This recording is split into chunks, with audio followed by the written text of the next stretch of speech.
Hello fellow Star Trek fans, welcome back to a brand new episode of 10 Forward, the Star Trek show submarine recap series brought to you as part of the Clonestar podcast. I am your host Mike Overton, and in this week's episode I am checking out, well, I can't believe I'm going to say this, one of the final episodes of Season 5, Episode 8, which is entitled Upper Decks. Let's dive in.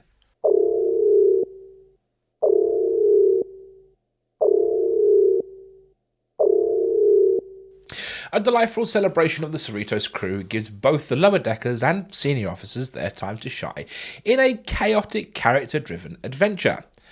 As the ship orbits Bungar 5 to study the mysterious bagoons, space creatures, the lower deckers enjoy a rare moment of downtime carving pumpkins, or as Talim prefers, mutilating gourds. Mariner entertains the group with an offbeat tale of how she was trapped in a painting during a previous mission, reinforcing their belief that in all the excitement aboard the Cerritos revolves around their level, not the bridge crew. Meanwhile, the senior officers are dealing with everything but boredom. At their briefing, T'Ana proudly announces that she found a cure for a pathogen that turned Barnes into a futuristic cave woman, only to face criticism for her less than, gentle approach to pain management, maybe? Shax, haunted by his violent past, excuses himself after experiencing a chilling vision. Ransom, providing an update on the ship's new bridge rocks, and is tasked with handling the Bagoon, escorting a gruff Graziette expert to the shuttle bay. There, chaos reigns as a cloaking space cow panics and rampages through the area, leaving Ransom to corral the bickering ensigns. He attempts to inspire them with a story about impressing Commander by, outsurfing Big Wave Tommy, but the group is less than impressed.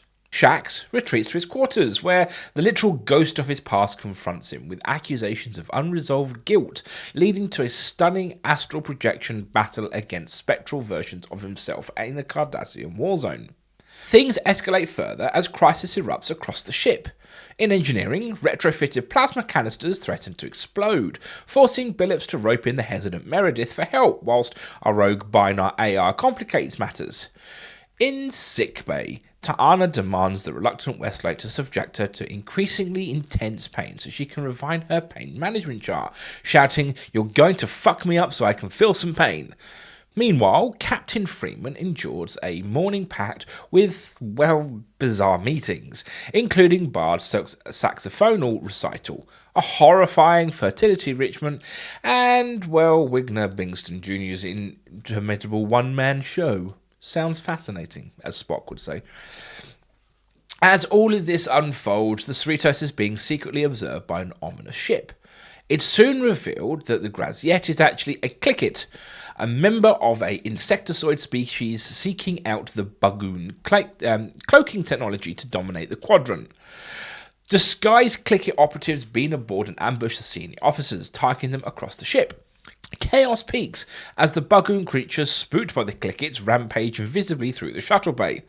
Despite his earlier failings, Ransom tries to unite the ensigns, flexing his way through the chaos, but, let's face it, the group are unimpressed. The senior crew rises to the occasion. Barnes, she's still slightly a cave woman and saves Freeman from a Clicket ambush with her tuba.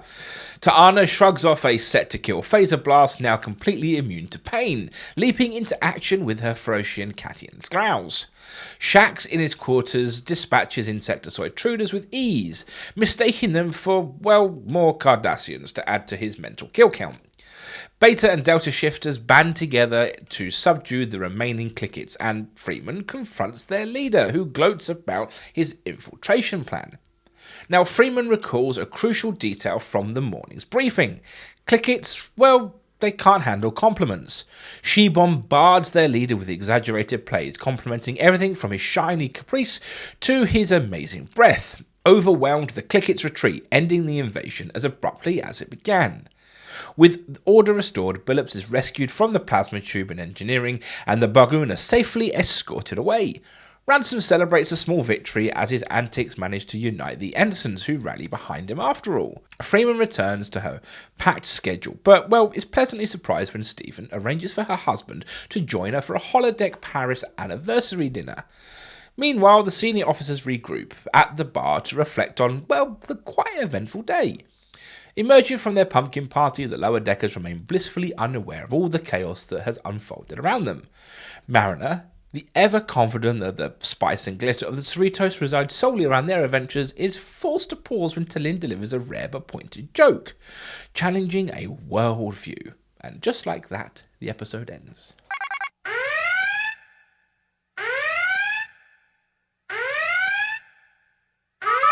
Now, the only thing that I think could have been better, and it's just me personally, I didn't really like Ransom's storyline this week. It's just the whole, look, everyone else got some kind of growth and, we got to see a different side to them. But this week it was just Ransom being Ransom, which I think is fine to a degree, but it's just getting a little bit repetitive now. 5 seasons of Ransom being Ransom. It would have just been nice to kind of see a little bit of a different side to him. But yeah, it just didn't resonate with me. But that's just me.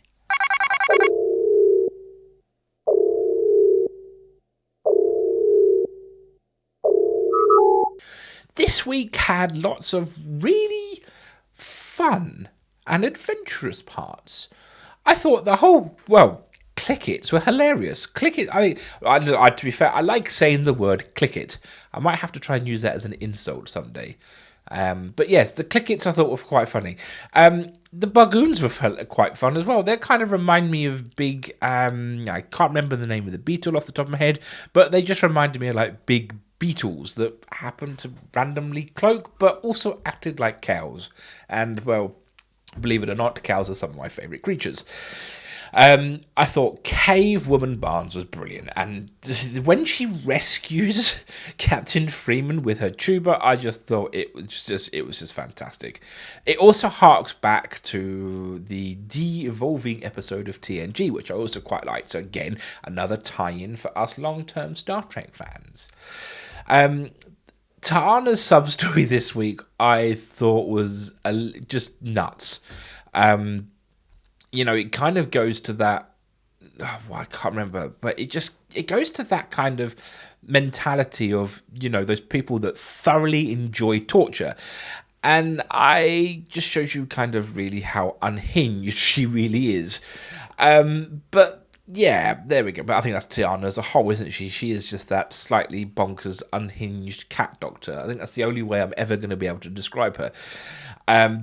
I thought Billups's storyline this week was a lot of fun as well. The fact that he was kind of engulfed by this binarian AI to help protect engineering systems. It was silly, but it was silly in a fun way, if that makes sense.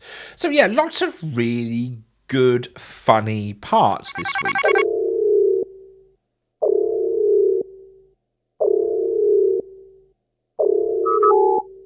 My standout, I think, has just got to be the storyline as a whole.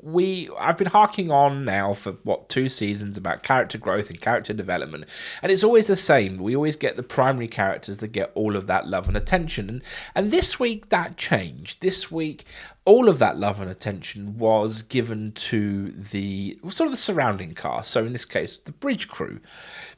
It was really nice just to kind of spend an episode with them. And bearing in mind there's now only 2 episodes left, I just thought it was poignant that they get the spotlight that they deserve. The voice actors work incredibly hard, and it's just really nice to kind of focus on them for a change.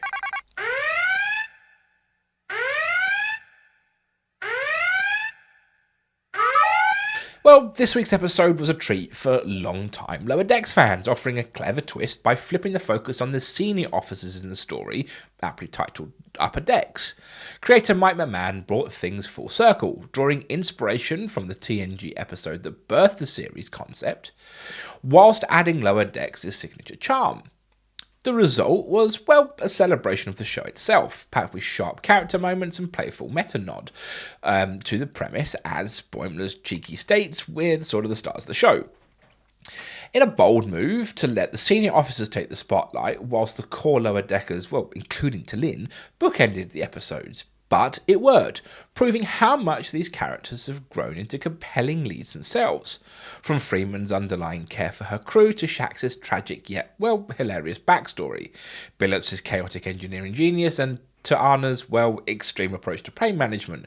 The episode gave each of the officers a chance to shine. Even Ransom's seemingly one-note job persona revealed hidden depths. The shift in focus extended the minor characters, giving unexpected highlights like Barnes' tuba heroics, Nurse Westlake's sparring with Ta'ana, and Stephen's heartfelt touches, from organising a romantic dinner for Freeman to juggling the chaos of a fertility event. Even background players like Hans Verdorf, Tau Guy, Castro and Caravatis emerged, fumbling their way through the wrangling of the space cows and battling the cloaked Clickets. Revisiting the Insectoid villains from Season 1 was, a neat callback, reinforcing how Lower Decks has built its own lore alongside the broader Star Trek franchise. The main plot, the Clicket infiltration, was, straightforward and predictable, but it served as a framework for rich character-driven moments.